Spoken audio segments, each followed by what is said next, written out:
If you went to a regional law school, like a small law school, unless you did very well there, it's definitely going to prevent you from moving out of state to a major firm. If you only did voc, you're in the bottom 2/3 of your class, that's going to prevent you as well. At the same time, you may have specialized experience, or maybe other things in your background that are really good that can help you get a job at a big firm. But if you were at a regional law school, the idea is if you did well there, you can almost always get a job with the top law firm in your city. An example would be where I'm from, Detroit. There's a lot of regional law schools like University of Detroit, Wayne State, and places like that. And people that go to those schools and do well can almost always get jobs in top Detroit law firms. A couple different things that you can do if you want to get into a large law firm. One would be to get experience in a practice area where there's a lot of demand. So some examples would be corporate law, real estate, patent-related work. One thing about patent work that's very interesting is most patent attorneys, because the classes are so difficult, and when you're doing science-related classes, most of them don't end up going to top law schools.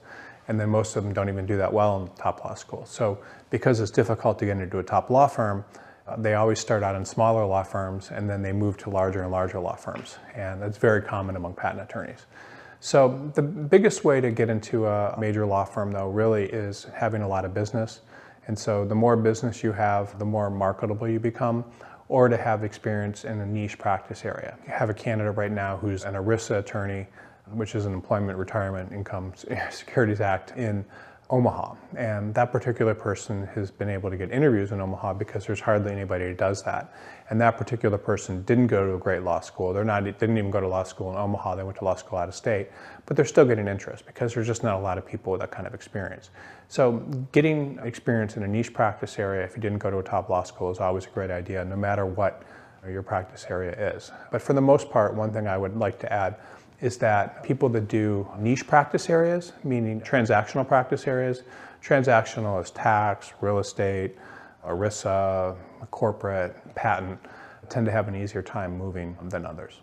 The way to think about recruiters is recruiters understand the law of supply and demand. So law firms are coming to them with openings, they're working with candidates, and they're trying to get candidates jobs in certain fields. And so they're constantly seeing what is hot and what is not. And they make money based on commissions, and those commissions are only paid if they're able to find something that's kind of rare. So if you're trying to sell water in the Sahara, in the middle of the Sahara to people that are thirsty, you're going to have a much better chance doing that than if you're trying to sell water to Eskimos. There's a lot of water. So the idea is that you're going to be better off if you're in a practice area where there's a lot of demand. So a recruiter in your geographic area, the nice thing about them is if you're in demand, they know the places that need you. And the recruiter is sort of like a way to think about them is to addressing market inefficiencies. So if I operate a law firm and I need a certain type of attorney, that recruiter can go out and they may find people in my area that can do that sort of work and that I couldn't find on my own because people are contacting the recruiter. So recruiter can be very useful to a first-year associate, and I place hundreds of them, second-year associates as well.